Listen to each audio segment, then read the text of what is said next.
Here's what I like about Mondays. When Jenny Taft goes into her closet, says, what is Jenna going to be wearing? I will wear the exact same thing, and then shows up doing it. It's great.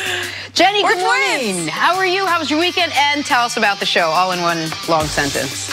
Okay, weekend was great. I think something else about clothes. I love your outfit. And we have so much to talk about this morning, Jenna, on Undisputed. Kawhi Leonard hit one of the biggest shots in NBA history last night. Let's just say Skip has a lot to say about it. And did the Lakers make the right move with Frank Vogel and Jason Kidd? Shannon, not too happy about that one. Plus, Steven Jackson and Chris Haynes are in studio with us, Undisputed. Coming up next, Jenna, back to you and the guys. Hope you had a great weekend as well. I did, we did. Jenny, thanks a million. Have a great show. We look forward to get that even stupider Photoshop. We didn't even care about the rally. Anything to get us to this picture. Get it like that. We had to put some pecs on. Swollen. Get to the Sixers and Raptors. It is rare we start a highlight with the last bounce on the last play of the last second of the game, but Kawhi Leonard's buzzer-beating shot bounced 4 times on the rim before falling, winning both the game and the series for the Toronto Raptors. For Kawhi, 2 of his 41 points in the Game 7 win. Toronto now moving on to face the Milwaukee Bucks in the Eastern Conference Finals. See, how remarkable was this moment? I think a number of things. Not only a Game 7, winner-takes-all walk-off shot, but how everything transpired from in the game. Kawhi missing the free throw where they could have gone up by 3. Jimmy Butler racing down the court, getting a 2 to tie it. Kawhi, the journey he's been on the last 12 months as an athlete, people questioning his sports integrity, him holding up San Antonio, Popovich, and everything he had there going against him. So it's one of the better shots that I've seen. I haven't seen a walk-off in game number 7 like this. This reminded me of the Jordan shot against Craig Elo in the Cavs. That was a 5-game. Right. That shot and this shot are the only 2 shots to happen in a winner-take-all game. So this is the first Game 7. That was the only one to happen in the Game 5. So those are the only 2 to happen in these types of circumstances. But it also speaks to how special this playoff has been. Because for me, not to have gone through 2 rounds of playoff basketball and Damian Lillard's shot not to be the best shot that we've seen, it's what you have talked about as far as what we're seeing is very, very rare and how special those 2 shots were. And before I give my thoughts on this, I want to go back to you for a second because you were one of the few people last year who was unequivocal in your defense of Kawhi Leonard. That Kawhi Leonard wasn't quitting, that Kawhi Leonard wasn't faking, that Kawhi Leonard didn't all of a sudden lose his sports integrity, and that he was injured, he was misdiagnosed, and you would see him get back to who he had been when he was healthy in a different place. And people are making this moan about the Raptors franchise. Yes. The Raptors been to conference finals before. Yes. I don't know why people are acting they haven't been. They just got beat down by LeBron once they got there. So the Raptors have been there. Kawhi's never had this moment, though, himself. No, and coming off of, you could hear it in his interview. You could see Kawhi for the first time in his NBA career get caught in his own emotions. And he said, it's been a tough year. And there were people close to him that questioned it. There was the organization, Popovich, who was like a father figure to him. Him and Pop are still close. For him to demand to be traded, man, that took some guts. And for it to work out, and we didn't know where his health was going to be. I did know he had a significant injury. I did know it was a rare injury that a lot of athletes don't have. So his ability to be able to get back to being one of the top 5 players in the world, that was questioned. And anytime people question your integrity about doing something, where Kawhi throughout his career, that part had never been questioned. So for me, man, this shot was about Kawhi. I'm going to tell you the God's honest truth. When they called the timeout, I did a Nick Wright. I had started to tweet, Kawhi hits game winner. And the only reason why I wasn't able to send it when the ball went in, because I was cheering in my living room, jumping up and down.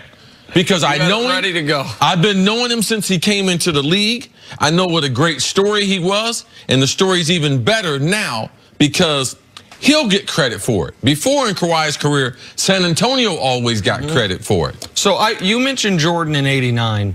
I'm going to mention a different Jordan game because ever since a few weeks ago, Kendrick Perkins went on FS1 and said he thinks he has a lot of similarities in his game. This playoffs, Kawhi to Jordan's. I've watched him a little differently because when he first said it, I said, you got to be kidding me. But as far as embracing the mid-range, as far as not necessarily having playmaking be a huge part of it, but lockdown defense, their build, like there are some similarities. Well, there is one game in particular, that Kawhi's game last night, the stakes were different, but was damn near identical to, and that was Jordan's last game ever with the Bulls. That game was a defensive struggle. Nobody was playing well offensively. Yes. Jordan had one teammate show up. One teammate hit more than 4 shots. It was Tony Kukoc, who added, I think, 15 points. Kawhi last night had one teammate score more than 15 points. It was Serge Ibaka. Defensive struggle. A lot of people consider that Jordan's finest game. He was 15 of 35 in that game. Wildly inefficient. Yeah. But he did everything it took. He knew his teammates didn't have it, so he was going to play almost the entire game and do it and take every tough shot, even if it was almost too tough of a shot, right? Finished with 45 points on 15 of 35 and hit, of course, the epic game winner over Byron Russell. Last night, Kawhi, 16 of 39. 41 shots, did every single thing his team needed him to do in a game they were ripe to lose. In a game you could have argued they should have lost, but he willed them to victory, including that unbelievable shot. And the thing that I thought was really special, too, was Kawhi, he avoided Ben Simmons, their best open court defender, wing defender, by slowing down. Because when they called timeout, in basketball, there's a theory that you can take as many dribbles as there is seconds. So if there's 4 seconds, you can basically take 4 dribbles before you shoot. If you watch Kawhi, when he gets this basketball, he sees Joel Embiid on the left. So immediately he goes to his right hand. Typically, you see that diagonal 3 taken, the one LeBron took fading away after 2 dribbles. But Kawhi didn't. He went to the corner because he knew in his basketball IQ, he knew, I got 4.5 seconds. I can take 4 dribbles. And him using up all that, which led to the bounce and everything, I thought him understanding that and still getting a decent shot with Embiid's hand in his face. So does the moment, does the win, does it make it more or less likely that Kawhi stays in Toronto? Listen, I don't think it cements he stays in Toronto, but they are in the best position they have been at any point to keep him.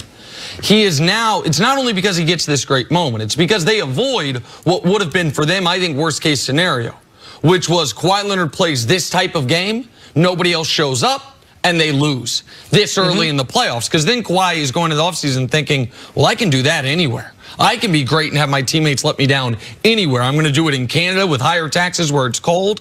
But the other thing it allows is not just this great moment, but Kawhi Leonard has not played in a complete conference finals game in 5 years. He has never played. And I follow Kawhi. That I was still shocked. I was like, Nick got his numbers wrong on this one. Right. No, the last time he was this deep into the season, well, yes, it was a couple years ago, but he got hurt in game 1 of the conference finals by Zaza. Last time we saw him play a complete game this deep into the season was 2014, when he was not a superstar yet. So he's going to get the superstar focus and the superstar experience, not from the media, but from having this level of importance on his play at this level of the playoffs for the first time in his career, because he wasn't this player the last time he was this far. That could go a long ways into keeping him in Toronto. All right, let's get back to the West now. Tough one for the Rockets on Friday night. They lost to the Warriors in Game 6, despite getting 35 points from James Harden, and despite KD not suiting up. Houston now enters the offseason with more questions about their postseason than answers. Many of them asked of James Harden after the loss. They're a very, very good team. Like, they're a great team. They've been in the finals for the last 4 or 5 years. Like, we're not losing to, some scrubs, so we got to find a way to keep getting better, keep growing, keep getting better, and keep putting ourselves in a position to keep playing them. This was not fun, and I guarantee you, James and Chris and our team is very upset right now. They kicked our ass in our home court. They beat us by 10 points in the 4th quarter. It's unacceptable, okay? We just have to be better, and I know that we're going to rise to the occasion, and our time's going to come. James is 30 years old. Michael didn't win his first championship till 30. Hakeem didn't win his first championship till 30. I can promise you we're going to win some championships with James Harden, okay? because we are not going to sit here. We will go to battle every year. We're going to have a strong offseason, and we're going to do whatever we can do to be a better team. Okay, we are not going to sit on our hands. I can promise you that. CC, is Tillman Fertitta right that the Rockets can win titles with James Harden? Well, for one, I like Tillman. In his short time as being an owner, he has shown that I'm willing to spend the money. As a owner, I believe he has one of the higher basketball IQs, and I believe he's got one of the smarter guys being his right-hand man than Daryl Morey. So I like the fact that he believes in his guy.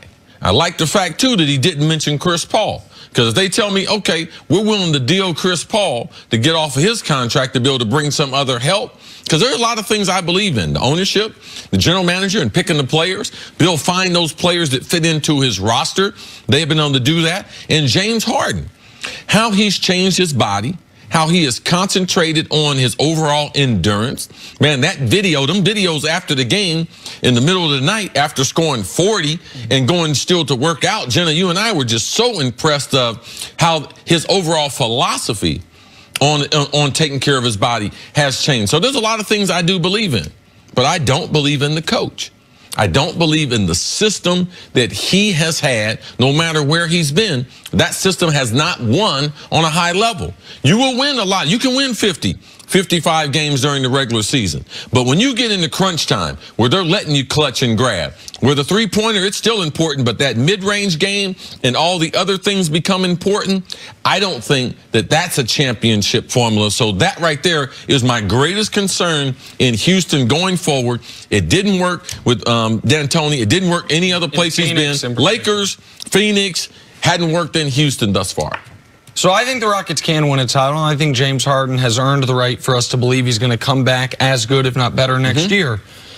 But I also think that Daryl Morey was right when he tweeted after the game, quoting the great Omar Little, "You come at the king, you best not miss."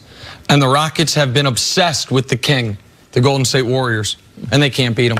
In order for the Rockets to win a title, the Warriors are going to have to age out of it, or the Warriors are going to have to break up, or the Warriors are going to have to be beaten by someone else. Because you're not going to get a better opportunity you've had these last 2 years.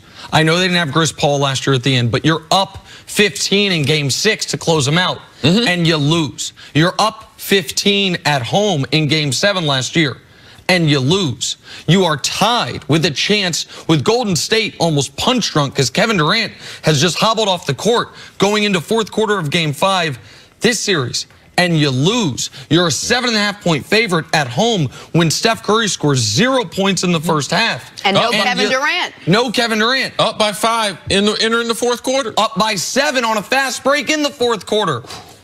And you lose. Some teams just can't beat other teams. The Kings with Divac and Weber just couldn't beat those Lakers. Yeah. I think that this is a team that just can't beat the Warriors. So I do think they win a title, but they're going to need some help.